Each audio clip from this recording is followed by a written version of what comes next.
wonderful after Christmas. Hope everybody had a nice Christmas. So, this is the beginning of a new series within the dive. Eventually, everything will come together towards the end of it because I'm going to break down how I see masculinity for young men today, of course, because for some reason, society has it out for it.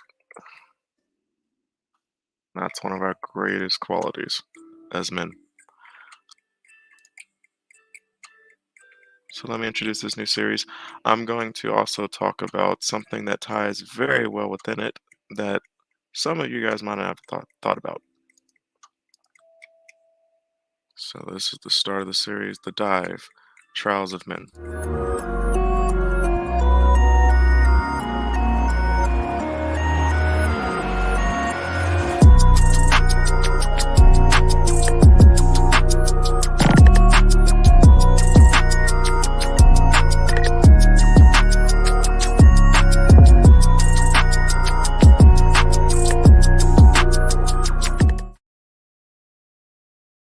So this series, Trials of Men, is where I break down key components to what makes a successful man masculine because I see a lot in society today where, you know, of course there's the macho man concept where, men are rough and rugged, et cetera, et cetera. Well, there's different styles of masculine, and there's different ways, especially the game of society that we have, where you can be manly successful without being all this extra macho masculine. And that being said, I'm going to dive into the first key and probably, depending on who you ask, probably the most important component to being a man. That being fixing or solving problems. And that's going to be the whole concept of this first episode is fixing and solving problems because this is a very, very vital part of being a guy, being a man, being how you're seen and how you're valued in society, your ability to solve problems. Nobody cares whether or not what path you took to get there. Nobody cares how hard it was for you. All they care about is where'd you end up? Did you get the outcome you desired? And did you get the outcome they value? You got a job task to do. I don't care if your dog's sick. I don't care if you gotta go take little man to the doctor for something. What now they might be, empathy and sympathy might go may be there, but let's just be real. That task needs to be completed. Did you get the job done? Yes or no? Now you can tell your stories about it after, I was able to accomplish all of this despite et cetera, et cetera. But all they really care about is did you get the job done? That's the most important part of it. And I'm going to actually dive into something that actually might be one of the leading factors. Well, I don't want to say leading factors, but let's just say it contributes. It contributes similar to how social media and certain components contribute to the breakdown of the social dynamic between children and their parents and women and men. Social media, unfortunately, people judge their parents harshly based upon how they see other people's parents. Your parents might not have taken you to this extravagant skiing trip, but you see other people's parents taking you on that extravagant skiing trip, and it actually makes people value their parents and their contributions to them less because they see what everyone else's parents are capable of doing for their children, and then they transpose that onto their parents and then label their parents as failures. Same thing happens with women, and a similar thing also happens with men. They see attractive women online, they desire that, Even though men are a little more realistic in society, we'll take what we can get. But when it comes to women and vanity, they tend to want the guys that can supply that lifestyle more than not. So diving back into the subject, the first component, major component, solving problems. Why is this important? Because I'm going to talk about video games. Oh wow. Yeah, video games. I'm pretty sure a lot of you probably didn't think about this, but guess what makes a good video game? What makes a good video game? Well, one, it creates problems. It fabricates problems for you to solve digitally. You don't have to leave your home. There's an objective. There's a task that needs to be done. You're able to complete objectives and tasks without even leaving your home. Why is this important? This is important because back in the day, prior to video games, the only way for you to get a similar fix, you had to go out in the real world and do stuff. Meaning, you had to go help Paw or whatever work on his car. I remember listening to stories about my father and grandparents and how they helped their parents work on cars and stuff. Because there wasn't video games and stuff for them to play where they can do it safely. And that's another key component. They can do it safely within their home. There's a lot of dangers coming when you have to go and work on mechanical machinery. And I understand. I get it. It's safer for you to sit in your home.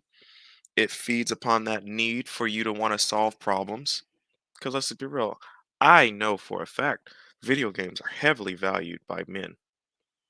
And when I say valued, I mean it's heavily, um, because I used to be a gamer. Well, I still am. But, and I'll talk about why I said I used to, but I still am a gamer at heart. I absolutely love video games. I was raised with the Super Nintendo that graduated to the PS1 to the PS2. I was more so an Xbox person myself. I actually had my own Xbox, because my father was separate from my siblings. But also there was the Nintendo 64 before I got the Xbox. Then I had the handhelds, the Nintendo, the Game Boys. I wasn't too into Pokemon though, so but I was more so into like the fighting games and stuff on Nintendo Game Boy. Of course, the 360. And then that's kind of where my console life stopped at the 360 and the PS4, because then I transitioned into PC gaming. The League of Legends. I absolutely love Rainbow Six Siege, which is a strategic first-person shooter. If you're not into that, you probably need to look into it. But it is extremely awesome. Rainbow Six Siege, they're only getting better. And each one of these games had an objective, had a task that needed to be completed, and you had to do and complete the task sometimes, but not all the time, but sometimes within a time constraint. So it added a little stress component. Now, if you failed, you can start over and try again safely from your home, from your couch, from your bed. Sometimes y'all play in bed. I already know some of y'all. So also, there's the online component that came on. Shout out to Xbox. This is why I was so into Xbox. They introduced that Xbox Live. Now you can complete the task and stuff. You didn't need people to be with you, like your family members in your own home, while you complete the task and stuff. Because mind you, the social component is still very needed, very much needed. We've evolved as social creatures, so that social component is very crucial. So now we had the ability to play online with others. We didn't need people to be in our vicinity to even play with. I could play with my cousin who's 2, 3 states over. I could play with some dude halfway across the world. All of us focusing on an objective or a task. Of course, that's modern technology feeding upon a basic male masculine principle of solving problems, and not just solving problems by yourself, because there were some like Rainbow Six Siege, very, very much team oriented. Your team, like there are a lot of games, your team is very much needed. There are some good and there's some bad. I'm going to post some links in the description actually after this video. There are some good and bad about video games because it does teach some basic core principles like teamwork, you know, completing tasks, being competent, being on time, that kind of thing, which you can relate to the real world. But the thing is, it's not the real world. So that accomplishment feeling they get playing those games online does not reflect in the real world. And why is this important? Similar to how people watch X-rated flicks, and I hear it can possibly desensitize you in the real world. I have had no experience with that, but the thing is, if you're getting satisfied for your desire to accomplish things in the video game world, you're underachieving in the real world. Meaning that desire for you to want to accomplish stuff in the real world, meaning you get a job, you build something, you work on something, it's now being achieved in the video game world. So you never really start your life like you're supposed to in the real world because you're getting confirmation from the video game from your desire to solve problems. And people don't think about this. People don't think about this as much as I believe they should. They really don't.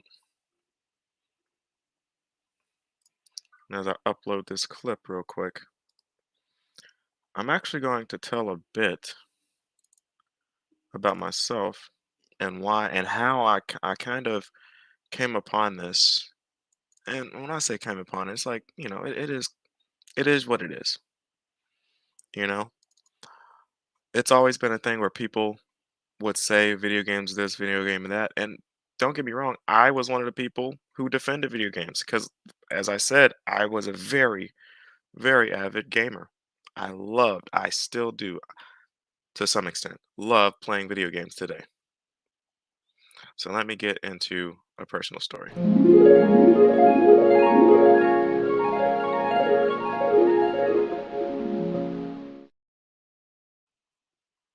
So this personal story, pretty much through my video game evolution from childhood up until about college, video games, console games dominated. I Super Nintendo, Nintendo 64, Sega Dreamcast, shout out to Sega. That game system was way ahead of its time.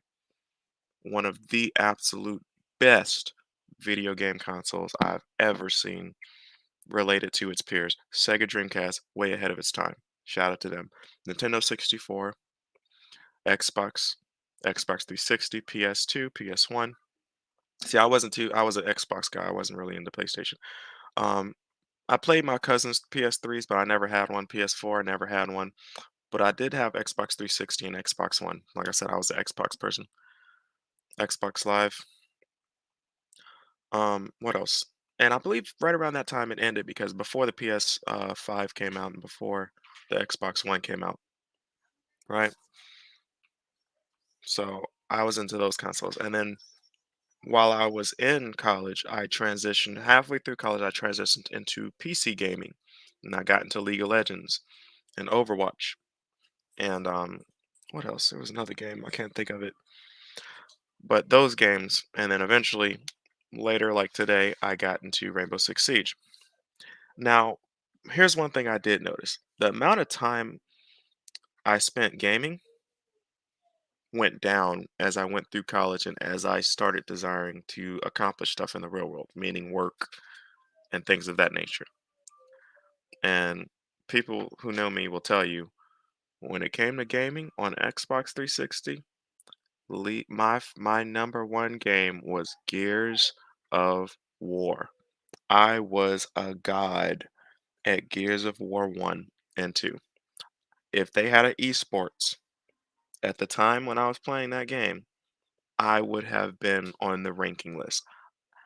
Teams, I was so good. I remember I would play a lockdown, and this is a lockdown. If you're not familiar, this is when you had to go, or when you went and locked yourself into one of those gaming places for like overnight, and you just gamed against other gamers.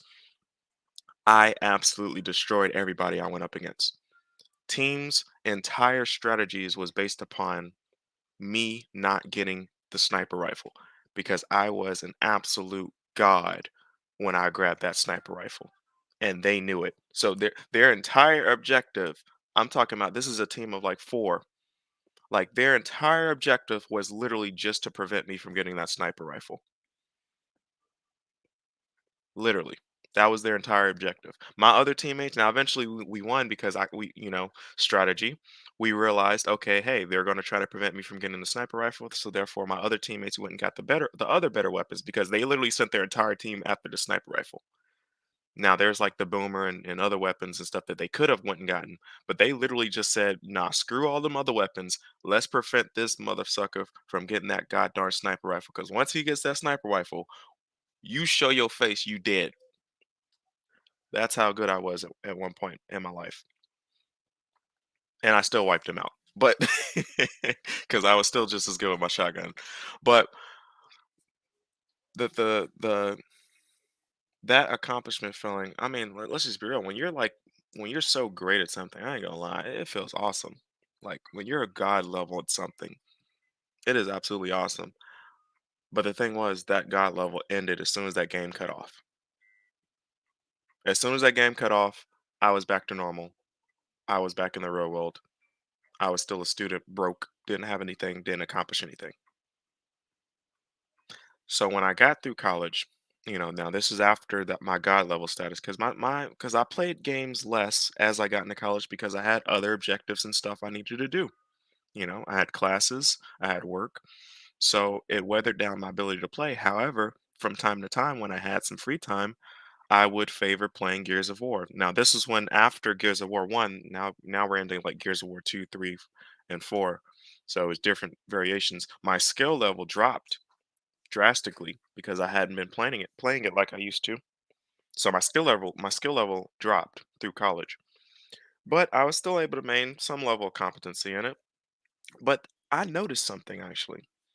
As as I went through college and as I started accumulating knowledge, the ability to earn income and stuff, and now to where I'm out of college, my desire to play games has dropped drastically. Like I've gone probably like almost a year, like a few months. And then I think to myself, like, dang, I haven't played any games. And I think about it and I'm like, that's interesting because when I was younger, even when I was in college, I was like, I can't see myself never playing video games. Like I can't see myself not playing video games because I had grown up on video games. It was literally a part of my life. It was a vital part of my life. My fiance, my wife, like Najia, you remember I used to play Gears of War all the time? All the time. And now today, it's just like it's I don't play it like that no more. Even my PC games. I haven't cranked up a game of Rainbow Six Siege probably in like the last 4 months. And I don't really have a desire to be honest. I know I can. It's like I know at one point in my life it was fairly fun because it would give me that satisfaction. But now it's like because I have obligations elsewhere, my desire to play it has dropped. And the accomplishment feeling that it was fulfilling is now being fulfilled from what I'm doing in my real life. So I'm noticing how as I transition from video games into my real world life, I'm starting to accomplish more in my real world life, and my desire to play video games is starting to go away. And this happened after I started my real world life. Now, where video games rely upon this whole concept of men needing to fix problems and solve problems, it is also true when it comes to control. Because in the games, like I said, it there's a lot of with video games where it literally fulfills a lot of what men desire, what men fulfill themselves upon in the real world, but it's in a digital world. That's why this metaverse thing, my God, like if they successfully pull it off, um, you thought social media was bad, of course, that's heavily female dominated because the vanity and validation from attention from men on there. But imagine how the gaming side of it will be as now they also accumulate a heavy amount of men and how they can kind of transpose that into a somewhat realistic world or society. I can see how this might play out. And it's literally been predicted in what is that movie Ready Player One, where people's entire livelihood and lives is within the metaverse, within this fake reality. that's transposed, that may or may not be transposed into the real reality. I can foresee this. I'm interested in seeing how it plays out, actually. Another concept outside of the options you're able to do, because you can control, when it comes to fixing problems, you can access the menu, you can change the difficulty and stuff like that. And then it kind of skews, because you could put it on easy mode. One of the things I hear in this whole space is women living their life on easy mode or whatever. That's a reference to gaming. So you can change the settings, but and of course, in the real world, we already know, you have no choice over some of the settings. Some people are born with it, some aren't. You got to work harder than others. Some people are born on easier mode, some people are born on brutal mastery level. But also, when it comes to especially within that whole manosphere space, whether it's the black or white side, the concept of the red or the white or the blue side kind of opposing one another. Red being the side of truth, being the side of living in the lie, I guess. You can accept the truth. They say swallow the red pill or whatever, which comes from the Matrix, which I might do a reflex. I just saw the new Matrix. Shout out to that. A lot of what I assumed would happen happened. Some potential predictions there. I don't know if I'll get too much into the predictions or whatever when it comes to the Matrix, but it's there. So swallowing the red pill, a lot of I'll actually, I might have to dive into because that's another component, which is when it comes to females. So I'm not going to touch on that right now because that's going to be a whole nother part or component. But in general, there's also learning when you fix those problems. If you fail or you win, the concept of winning and losing. You get rewarded when you solve the problem correct. And if you don't solve the problem correctly,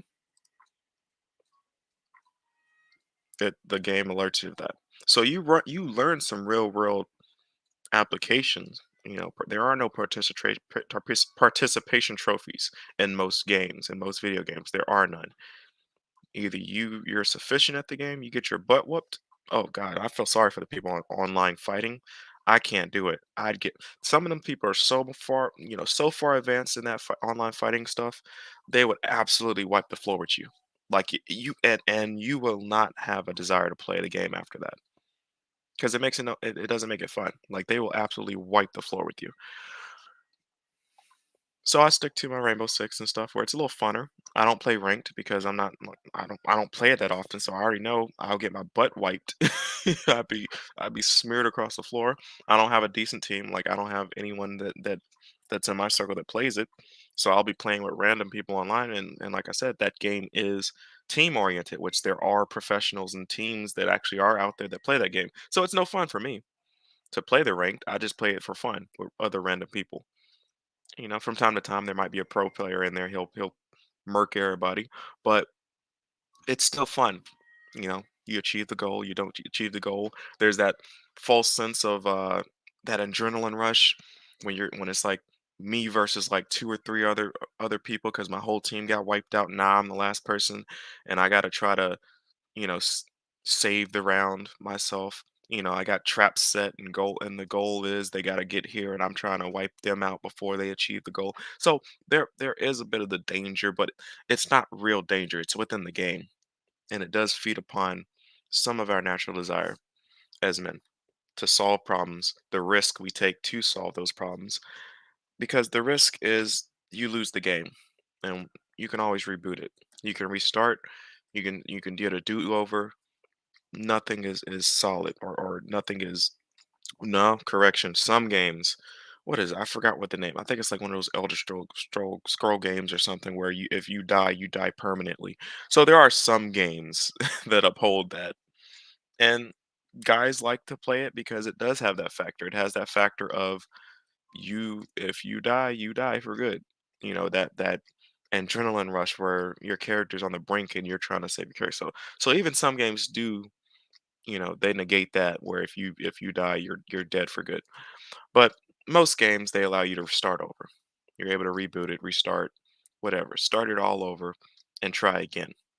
In the real world, that's also somewhat true. If you've been an underachiever through the first half of your 20s, you can always pick up a profession or something. You'll be late to the party, but you'll still be able to at least accomplish something. There's always the chance you'll have to work harder, but once you get there, once you realize, where you're at, you're always able to change your career. It's not, ideal if you're like in your 40s or 50s to change your career, but let's just be real. I mean, you might as well. If you know you're in a crappy career, you're not achieving anything where you are, you're not able to earn enough or whatever. Yes, you can always change your career. Your income potential is based upon however much you're willing to work, which in some cases, some guys can earn a significant amount in a short amount of time. That's just how it is. Unfortunately, this same power of restarting is not true for women. You know, you're only 20 one time. And yeah, you can't redo that. Sorry, ladies. But I would like to know what you guys think. If you can, just put something in the comments after the video and tell me what you think if you want to continue the conversation. And if you have something to input on why this is probably, at least for me, this is one of the major components of being a man, of masculinity. It's your ability to solve problems.